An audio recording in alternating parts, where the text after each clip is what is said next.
بتلاؤ یہ کام کرنے والا اللہ کے سوا کوئی اور بھی ہے؟ اللہ کے سوا اس کی ذات کے علاوہ کوئی اور بھی ہے؟ اللہ اکبر۔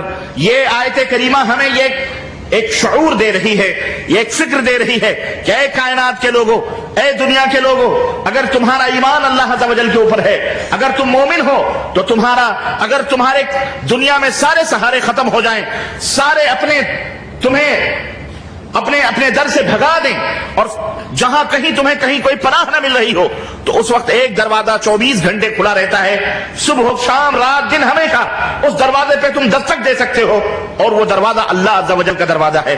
اللہ تبارک و تعالیٰ اپنا دروازہ ہمیشہ کھلا رکھتا ہے، جہاں ہمیشہ ہر ایک کی دکھ اور سکھ اللہ تبارک و تعالیٰ ان کی فریادوں کو سنتا ہے۔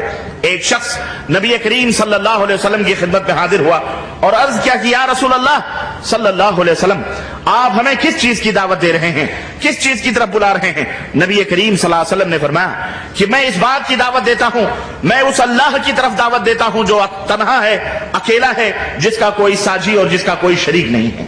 میں اس ذات کی طرف تمہیں بلاتا ہوں کہ جب تم کسی مشکل میں ہوتے ہو تو وہ تمہاری مشکل کشائی کرتا ہے، جب تم جنگلوں میں راہوں سے بھٹک جاتے ہو اور راستے بھول جاتے ہو، اور جب اس ذات کو آواز دیتے ہو تو جنگلوں میں تمہیں وہ راستہ عطا فرماتا ہے، جب تمہاری کوئی چیز کھو جاتی ہے، جب تم اس سے مانگتے ہو تو وہ ذات تمہیں وہ چیز واپس کر دیتی ہے، جب قحط سالی ہوتی ہے اور خشک سالیوں سے جب تم دوچار ہوتے ہو، اور جب اس خشک سالی میں تم اس سے مانگتے ہو، دعائیں کرتے ہو، تو موسلادھار بارشیں برساتا ہے۔ یہ حدیث پاک مسند احمد کے اندر امام احمد نے درج فرمائی ہیں۔ میرے عزیزوں، میرے دوستوں اور بھائیوں، مومن کا سب سے بڑا ہتھیار، مومن کا سب سے بڑا اسلحہ، مومن کا سب سے بڑا ہتھیار کیا ہے؟ وہ دعا ہے۔ اللہ عز و جل کے دربار میں رونا ہے، گڑگڑانا ہے، اپنے مصیبت، اپنے دکھ، اپنی پریشانیوں کو بیان کرنا ہے۔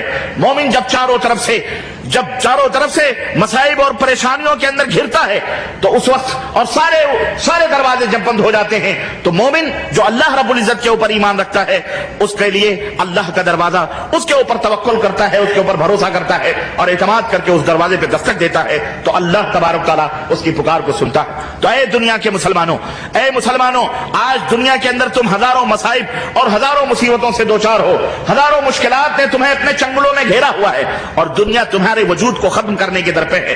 گھبراؤ نہیں، پریشان نہ ہو، آؤ پیغمبر اسلام حضرت محمد الرسول اللہ صلی اللہ علیہ وسلم کی سیرت طیبہ کا مطالعہ کرو، انبیاء علیہ السلام کی سیرتوں کو دیکھو کہ انہوں نے جب کبھی بھی مصیبت پڑی، جب کبھی بھی دکھ آئے تو انہوں نے کیا کیا؟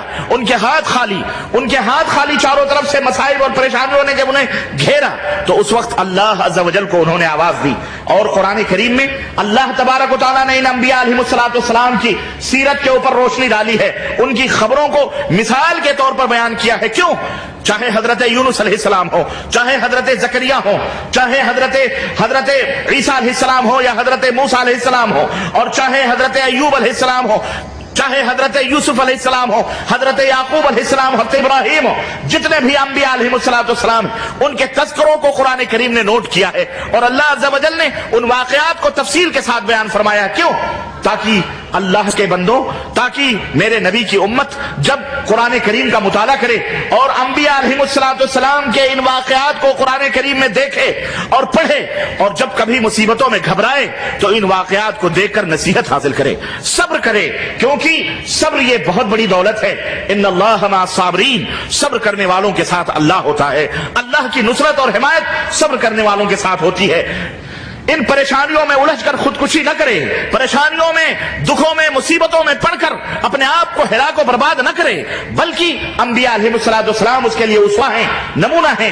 اللہ تبارک تعالیٰ نے اور اسی نمونے کو یہ ہمارے نبی کی امت اپنائے، اور جب بھی مصیبت آئے تو اس اللہ کو آواز دے۔ حضرت یونس علیہ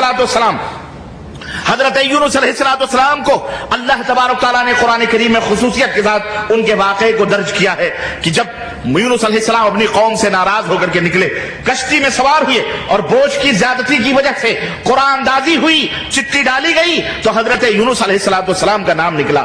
یہ آزمائش حضرت یونس علیہ السلام کے حصے میں آئی، چنانچہ انہیں سمندر میں چھلانگ لگانی پڑی،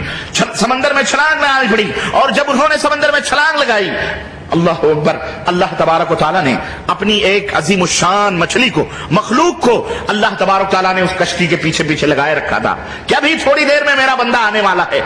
حضرت یونس علیہ السلام کو سمندر میں ڈالا گیا اور یہاں پر ایک مچھلی نے اپنا منہ کھولا اور حضرت یونس علیہ السلام کو اپنے پیٹ کے اندر, جس طرح ایک ماں اپنی گود میں روتے اور بلبلاتے اور پریشان حال بچے کو اپنی گود میں لے لیتی ہے, مچھلی نے اپنی پیٹ میں حضرت یونس علیہ السلام کو لے لیا. اللہ اکبر. انہیں مچھلی نے نگل لیا حضرت یونس علیہ السلام کو, اور تقریباً روایات کے اندر آتا ہے کہ 50 دن تک حضرت یونس علیہ السلام کی وہ مچھلی کشتی بنی رہی اور پانی میں لے کر کے وہ مچھلی انہیں گھومتی رہی. تب اس ظلمت و تاریکی سے حضرت یونس علیہ السلام نے کس کو پکارا؟ جب سارے سلسلے, سارے وسائل, سارے ذرائع اس سمندر کی گہرائی میں ظلمت, سمندر پانی الگ ایک تاریکی کا گھر, اس کے بعد مچھلی کا پیٹ وہ تاریکی, یہ تاریکی میں جہاں کوئی اپنی بات سننے والا نہیں, نہ کسی سے گفتگو نہ کسی سے بات چیت, اس ظلمت و تاریکی میں حضرت یونس علیہ السلام نے کس کو پکارا؟ اللہ عز و جل نے قرآن کریم میں اس حقیقت کو نوٹ کیا اور فرمایا فنادى في الظلمات لا الہ الا انت سبحانك انی كنت من الظالمین فاستجبنا له ونجیناه من الغم وكذلك ننجی المؤمنین. اللہ فرماتا ہے کہ تب یونس نے مچھلی کے پیٹ میں ہمیں پکارا, تاریکیوں سے پکارا, اور کیا کہا؟ لا الہ الا انت سبحانك. اللہ اکبر. اللہ عز و جل کی اس عظمت کو, اس شان کو بیان کیا اور اس شان کا ذکر کر کے اللہ کا واسطہ لیا جس شان سے اللہ خود خوش ہوتا ہے, اور وہ شان توحید کی شان ہے کہ لا الہ الا انت, اے اللہ تیرے علاوہ کوئی معبود حقیقی نہیں ہے, کوئی مشکل کشا نہیں, کوئی سہارا دینے والا نہیں, کوئی پریشانیوں کو, غموں کو دور کرنے والا نہیں. لا الہ الا انت, سوائے تیرے اللہ کوئی بھی نہیں ہے. اللہ اکبر. انی کنت من الظالمین, اے اللہ میں ظالم ہوں, میں پریشان ہوں, اے اللہ میری مدد فرما. اللہ فرماتا ہے اس وقت ہم نے ان کی دعا کو قبول کیا اور انہیں غم سے نجات بخشی, اور مومنوں کو ہم اسی طرح نجات دیتے ہیں. اللہ اکبر. تو جو یہ واقعہ بیان کر کے اللہ رب العزت یہ فکر دے رہا ہے کہ تم بھی اگر مومن ہو اور سچے پکے مومن ہو, رب کی قسم ہے تم کتنی بھی پریشانیوں میں ہو, تمہارا ہتھیار یہ دعا ہے. اللہ عز و جل کے دربار میں تم اپنے ہاتھوں کو اٹھا کر, رو کر, گڑ گڑا کر, خشوع اور خضوع سے مانگو گے, اللہ تمہیں عطا فرمائے گا انشاءاللہ تبارک و تعالی. اس لیے پریشان نہ ہو. حضرت یوسف علیہ السلام کا بھی تذکرہ اللہ تبارک و تعالی نے قرآن میں فرمایا. وہ یوسف, اللہ اکبر, جن کے حسن و جمال کا کیا کہنا, اور پریشان ہوئے, اور زلیخا عزیز مصر کی بیوی نے اللہ اکبر بدکاری کی نیت سے اپنے محل میں ان کو بلایا, دروازے بند کر دیے, دروازے